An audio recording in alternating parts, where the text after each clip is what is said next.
What are we discussing on today's Locked on Diamondbacks podcast? What are the D-backs' first base options if Christian Walker leaves? And of course, it's time for the Job Pederson player review.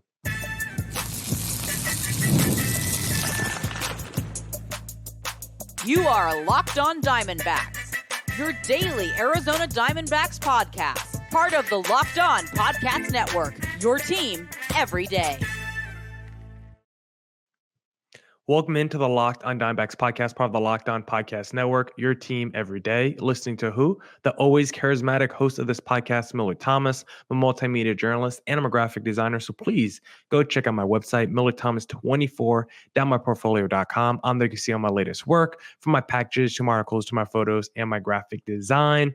Today's episode is brought to you by Prize Picks. Download the app today and use code LOCKEDONMLB to win $50 instantly when you play your first $5 lineup.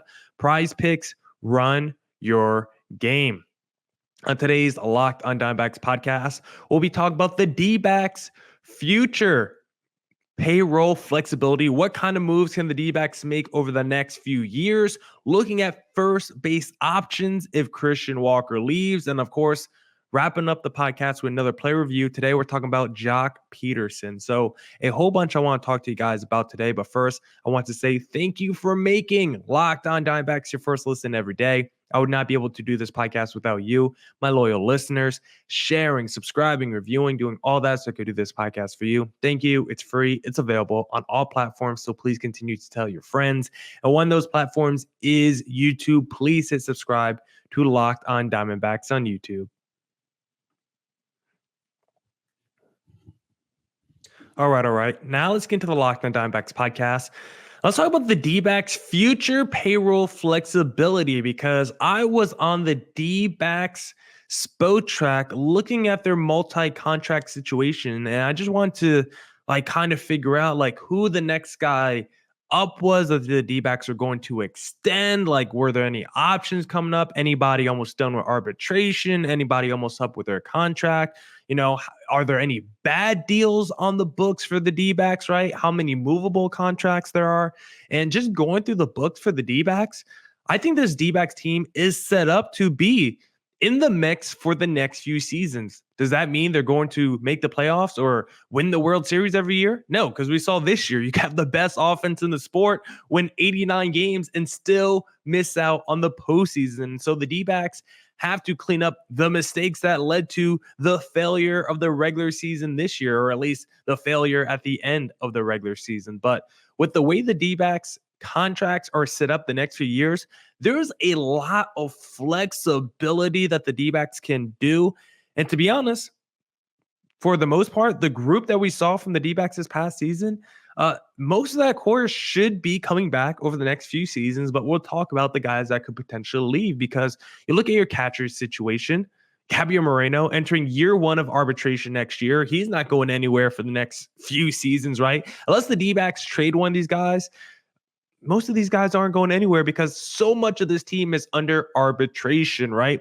You look at Ketel Marte. He's locked up through 2028 on one of the most team-friendly deals in the sport. Marte might finish second, third in MVP voting this year, and he's going to be making around $15 million annually over the next 4 seasons. An absolute steal by the D-backs. And Eugenio, I guess he's a guy that if you're looking at the D-backs team the next 3 years, he might not be there. Club option for 2025 for $50 million. D-backs would definitely pick that up. But if he has a down season next year, D-backs probably don't bring him back. But if he has a season similar to this past year in 2025, D-backs will probably give him another 1 to 2 year deal. Perdomo entering year 2, year 3 arbitration. He's not a free agent until 2028. Lourdes Gurriel, he's under contract till 2027 with a club option. Now, he does have a play option in 2026, so he could opt out. But Corbin Carroll, he's locked up until 2030 on one of the best team-friendly deals in the sport. Jake McCarthy, arbitration eligible till 2028. I guess Job Pederson, Randall Grichuk, those are two guys that you look at maybe over the next 3 years. They're not on this D-backs team. Really, the rotation is probably where you have the most concern when talking about the D-backs' future payroll flexibility, because you look at the lineup, like everyone is either on a team, your stars are on team friendly deals. Corbin Carroll and Ketel Marte, they're on one of the two best team friendly contracts in the sport. The rest of your lineup, yes, Randall Grichuk, Job Pederson, Christian Walker, they're all free agents. Eugenio Suarez, he'll be a free agent next year, but I expect the D-backs to keep at least half of those. Meanwhile, the rest of their lineup is all under arbitration. Like, from the lineup flexibility standpoint, I'm not worried at all. Still got Jordan Lawler, Drew Jones, Adrian Del Castillo. Like, the depth in the lineup, I feel very strong about. For the most part, I think the core of the lineup will be there for the next 3 years. But the rotation in the pitchers is where I have a little bit more trepidation. I can see this group changing potentially, because you look at the D-backs rotation. Erod is locked up through 2028, but the season he just had, will he be on this team until 28, either through poor performance and the D-backs cutting him, or maybe the D-backs move off and trade him? Like, I don't know if Erod's going to be here the next 4 years after the season he just had. Zach Gallen, I want to believe he's going to retire a D-back, but after 2025, he is going to be a free agent. And at 30 years old, hitting the open market, the history of the league tells you you do not pay 30-year-old pitchers big market dollars. That is how teams get in trouble year after year. Yes, there are exceptions where guys can come in like Garrett Cole and be great, but for the most part, you look at the last 10 years of guys who got 5, 6, 70-year massive contracts, 30 years old, entering free agency, those guys typically don't work out long-term. Maybe those first couple of years are good, but in the end, those contracts don't work out. And so for me as a D-backs fan, yes, I want Zach Gallen. Yes, I want him to retire a D-backs fan, but I'm not doing no 6, 7-year, $200 million contract. You guys know where I stand. If he wants a 4-year, pay him until he's 34 years old and give him like $125 million or somewhere around like $25 million annually, I'm fine with that. If you want to make Zach Gallen a top 10 highest paid pitcher for the next 4 seasons, I would be happy with that. But if you want to make him like a top 5 highest paid pitcher for the next 6 or 7 seasons, then I'm out. Merrill Kelly, also club option for 2025, and then he's a free agent in 2026. Now, Fott, arbitration, Ryan Nelson, arbitration. But Monty, he's got a player option, of course, for this season. Like, that rotation is really the area that I could look at and say that could have a lot of change over the next few years. And the rotation is the area, this D-backs team, that we're going to monitor the most probably this offseason as well, because Zach Gallen, we expect to come back, but maybe the D-backs do some kind of contract negotiations. Same with Merrill Kelly. We got to see what happens to Jordan Montgomery and his option. If he picks it up, let's start getting him in the offseason workout program right away. Same with Eduardo Rodriguez. Ryan Nelson's a really intriguing piece. Brandon Fott's really intriguing. Like, I think this rotation has a lot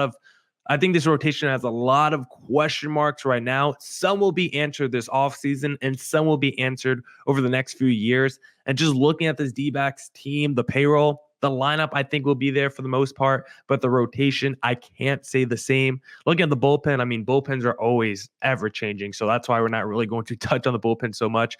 You expect maybe a Ginkel to be there over the next 3 years. You would hope maybe an AJ Puck, but relievers can go up and down so quickly. I wouldn't expect the same core relievers to be there the next 3 years. And we probably don't want that to be the case, because the D-backs bullpen has been not very good the last few seasons. But I think we can at least expect the D-backs to be in the mix the next few years with their payroll flexibility, with some of their best stars arbitration eligible under team-friendly contracts. I expect this D-backs team to be in the mix for the next few seasons. Now we'll talk about the D-backs first base options if Christian Walker decides to leave this free agency. Your sex life is important, but your schedule is busy. You don't have the time to go to a doctor's office to get treatment for ED.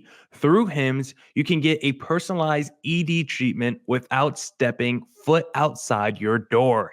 HIMS is changing men's healthcare by providing you with access to affordable sexual health treatments from the comfort of your couch.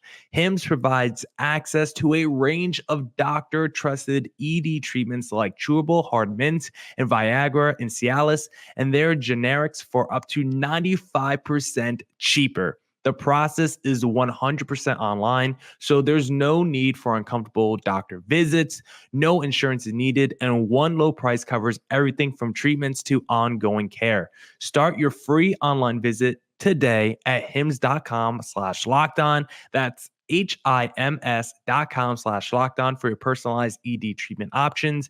HIMS.com/lockedon. The products mentioned are chewable compound products, which are not approved or verified for safety or effectiveness by the FDA. Prescriptions require an online consultation with a healthcare provider who will determine if appropriate restrictions apply. See website for details and important safety information. Subscription required. Price varies based on product and subscription plan.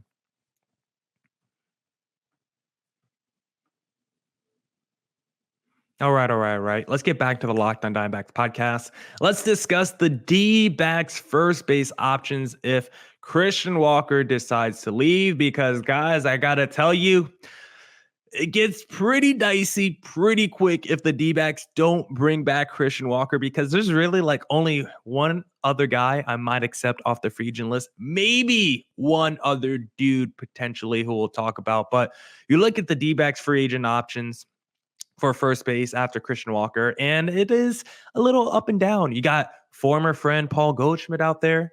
You got superstar first baseman Pete Alonso out there. And then after that, I mean, Paul Goldschmidt's no spring trick, and he isn't playing his best ball right now. So maybe I shouldn't even put Paul Goldschmidt on an upper tier, because I was about to say it's a big drop off after Goldie and Pete Alonso, but it might just be Pete Alonso and then a drop off because Goldie might be on the same level as a Anthony Rizzo. He might be on the same level as a Josh Bell. You also got Carlos Santana out there, Joey Gallo out there. Like, the first base market this year is pretty gross, and that's why it's even a more important point of emphasis for the D-backs to go out there and bring Christian Walker back this offseason. That is, again, priority number one for this team. You cannot go out there and tell your fans we're replacing Christian Walker with, I don't even care if it's a guy who played with the D-backs last year and Josh Bell. We all were a fan of Josh Bell and his little stint that he had, but we also all know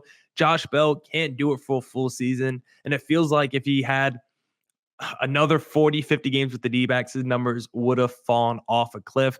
I like Josh Bell as a backup first baseman to the injured Christian Walker, but do I want him for 150 games at first base?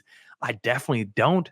Joey Gallo, that's one of those home run, strikeout, 3-2 outcome guys, right? A lot of strikeouts, some pop, but do I want Joey Gallo on my team? No, that guy, I think from an offensive standpoint, does not provide anywhere near the level of production of Christian Walker outside of just raw home run production. He's still a career 194 hitter, a career 194 hitter, not the defense player at first base Christian Walker is either. So I don't want any of the bottom of the barrel options. You try to aim a little higher, and I don't think those options are any better. Anthony Rizzo, I don't think he's been good since what, like 2016 maybe? Like, maybe it hasn't been that long. His 2022 season actually with the Yankees was pretty good. His average was not very good, but 800 plus OPS, 30 bombs. Like, maybe that was his last really good season, or at least his last like near all-star level season, because the last like great season from Anthony Rizzo was 2019, where he looked like an MVP level player still, and he's not that anymore. And Anthony Rizzo, I don't even think is the guy that we saw from 2022 hit those 30 home runs. If 2022 Anthony Rizzo was in the open market right now, I might be like, okay, I would take the discount and give me 90 cents on the dollar Christian Walker and Anthony Rizzo. But right now, Anthony Rizzo, I think, is absolutely cooked. You could go former friend of the D-backs, Paul Goldschmidt. This is a guy who I do think is intriguing, considering he's played in Arizona most of his career. His numbers definitely going the wrong direction. He is already 37 years old. Like, Paul Goldschmidt is on the back end of his career. Slow starts the first half, picked it up a little bit in the second half. We know this guy historically is a first half slow starter, but it seems like it's just getting worse and worse the last few years. I mean, this past season, through the first 92 games, a 230 average, a 664 OPS. Like, he was a Eugenio Suarez the first half of the season, but in the second half, he did not turn to a Eugenio Suarez. In the second half, he was much improved, an 800 OPS, a 270 average, but wasn't like he was back to being Paul Goldschmidt. So I would welcome Paul Goldschmidt back. I still think he's got 20 plus home run potential. I still think he's one of the three best first base defenders probably on this list, but in terms of like a ceiling, being in terms of his ceiling and being a needle mover for a team, Paul Goldschmidt would help out the D-backs, but definitely does not provide any level of value over Christian Walker. That's why I honestly think the only player out there, if the D-backs don't bring back Christian Walker, you might just have to actually spend more and get a Pete Alonso, because I actually don't want to spend less and get a discounted player. I don't think their value will come anywhere near Christian Walker's. And I think it's just better to just pay Christian Walker what he's worth than trying to go with one of these discount players. But maybe if you're the D-backs, maybe you try to get a little bit more wild and say, let's go steal a team off. Let's go steal a player off a team that might go to the World Series coming off a down season. Like, you could legitimately make the case over the last 2 years, Christian Walker has been better than Pete Alonso. Now, the home run total and the RBI production way better for Pete Alonso, but overall slash line, relative power numbers, and just defensive first base, you could definitely make the argument Christian Walker has been better than Pete Alonso the last 2 years. So maybe you can actually get Pete Alonso at a slight discount over Christian Walker. I don't think it would happen, because I think Pete Alonso just viewed as a more valued player than Christian Walker. I think he's a more expensive player than Christian Walker, but I'm not sure if that should be the case. I think that's just how they will be valued this offseason. But after looking at the first base options, like, I would welcome back a Paul Goldschmidt. I would be happy if we got Pete Alonso, but looking at the options, I truly think it's Christian Walker or bust for the D-backs at first base this offseason. But now I want to talk to you guys about Job Pederson and the 2024 season he just had with the Arizona Diamondbacks. But hey, if you're looking to play a little daily fantasy sports, then I suggest going on Prize Picks, because Prize Picks is the best place to get real money sports action. With over 10 million members and billions of dollars in awarded winnings, Prize Picks has made daily fantasy sports accessible to all. You just pick more or less on at least 2 player stats for a shot to win up to 100 times your cash. Run your game all season long on Prize Picks. You can now win up to 100 times your money on Prize Picks with as little as 4 correct picks. Sign up today and get $50 instantly when you play $5. You don't even need to win to receive the $50 bonus. It's guaranteed. Download the app today and use code LOCKEDONMLB to get $50 instantly after you play your first $5 lineup. Again, Prize Picks. Download the app. Use promo code LOCKEDONMLB. Prize Picks, run your game. All right. Let's get back into the Locked On Diamondbacks podcast, and let's discuss Job Pederson in the 2024 season he just had with the D-backs, as of course we're doing every day this offseason until we run out of players to talk about, or players that I want to talk about. We're going to do a player review with everyone on this roster from this past season, where we talk about their strengths and weaknesses from 2024, and then we set up goals and expectations for them in 2025. Now we're going to talk about Job Pederson, who was a free agent signing by Mike Hazen this past offseason and truly had himself a memorable season that D-backs fans wish they got to see more of, especially in October, because Job Pederson has the nickname Joctober, and we never got a chance to see it. And now he's a pending free agent. And off the season he just had, we would all love to bring Job Pederson back, because he had himself truly a really, really strong year by not just like D-backs metrics, but you look at his stats compared to like DHs in baseball. He just put up his stats. Like, if he played 140, get 5 games, like obviously he just DH, but could Job Pederson gotten maybe a vote or 2 in the MVP voting if he had a few more games? Obviously, he wasn't going to play any defense at all, but neither is Marcell Ozuna or Shohei Ohtani, and they're getting a lot of love and acclaim for the offensive season they just had. Well, Job Pederson had a pretty great offensive season as well. In 132 games, a 908 OPS, 23 home runs, a very good season. I would like to think if he played 145, 150 games, maybe he gets a couple of votes from, the MVP voters out there. But let's talk about his strengths and weaknesses, because when looking at his 2024 season, I think the strengths that definitely stuck out from Job Pederson were power, clutchness, righty killer, first pitch killer, and fastball killer. When we signed Job Pederson this offseason, we knew this D-backs team had speed, chaos, havoc, but what they did not have is power. And that's the one thing that the D-backs really needed from Job Pederson more than anything else. Come in, hit some bombs, provide some pop, and that's exactly what he did. Because it's not just the 23 home runs and the 17 doubles, but he legitimately is one of the most powerful bats in the sport. 90 plus exit velocity, over 45% hard hit percentage. Like, this guy crushes the ball, and the D-backs did not have too many guys like that in their lineup last year. And just him providing that power, especially from the left side of the plate, did so much for the D-backs. Also, when talking about clutchness, I mean, Job Pederson was that dude. The DH position for the D-backs, as we talked about, so dang clutch for the D-backs this season. Runners in scoring position for Job Pederson, 301 average, 1051 OPS, high leverage moments, 346 average, 1164 OPS. This guy, no matter what the situation was, late and close, high leverage, runners in scoring position, men on the bases, Job Pederson seemed to step up to the plate every single time. And how many times did we see him post All-Star break have a big at bat late in the game where he starts pounding his chest and he says, I'm him, because Job Pederson is him. He's also a righty killer, right? That's why he was brought in with Randall Grichuk, two sides of a platoon situation. Pederson did just that.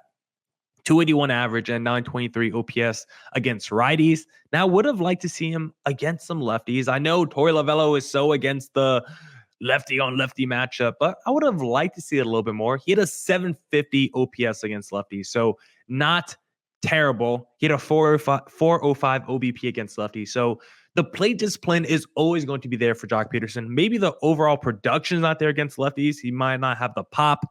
He might not have the overall contact ability, but he can at least recognize a strike and a ball against a left-handed pitcher. Also, Job Pederson, I thought this was kind of cool when looking at his splits.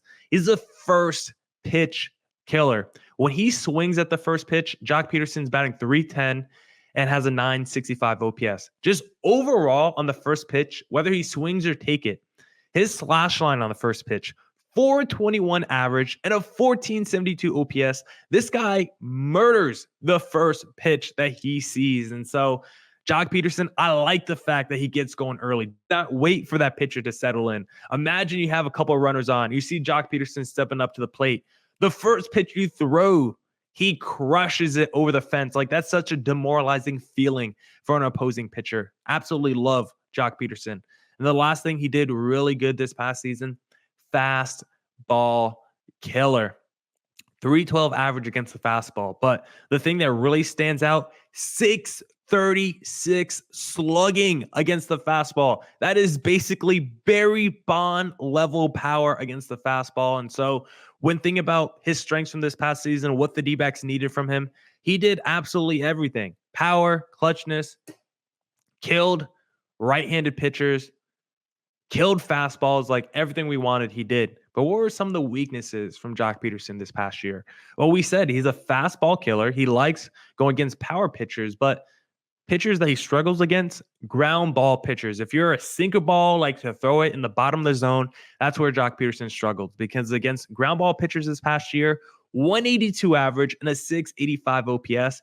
He murders the other kind of pitchers. But if you're a ground ball pitcher, that is where Job Pederson really struggles. He also really struggles against breaking pitches, like anything that could get him to drive the ball in the dirt. He's not very effective when the ball's on the ground. 193 average against breaking pitches compared to his fastball, which is a 312. Even against off-speed pitchers, Job Pederson, 306, murders it. Breaking pitches, not good. Needs to improve upon that, because I think we would all love to see Job Pederson back in the lineup next year. And to be honest, I just need one of those two DHs back and make them the full-time DH. I don't even care. I mean, we have other internal options that you could split with the DH, but either Grichuk or Job Pederson need to come back next season. I think I slightly prefer Job Pederson. Grichuk's cheaper, so if we go Grichuk, I won't be mad at all. I love the season Grichuk just had, but I think Job's offensive ceiling slightly higher than Grichuk. And because I want to see Job Pederson in the postseason, I want to see Joctober. He's familiar with the NOS. I want to see Job Pederson come back next season. In a perfect world, we bring both the DHs back next year. And that's my goal for Job Pederson in 2025. Sign with the D-backs this offseason and then just run back this season that you had this year in 2025, because the season Job Pederson just had would be absolutely perfect for this D-back squad next season. He had the perfect kind of offensive performance, perfect kind of clutch ceiling, did really everything we could have asked. So the D-backs can get this level of offensive production again from Job Pederson next season. That will be absolutely perfect. Now that's it for this edition of the Locked on Diamondbacks podcast. Come back tomorrow for more Diamondbacks news coverage and insight. And as always, stay safe, stay healthy. Dose.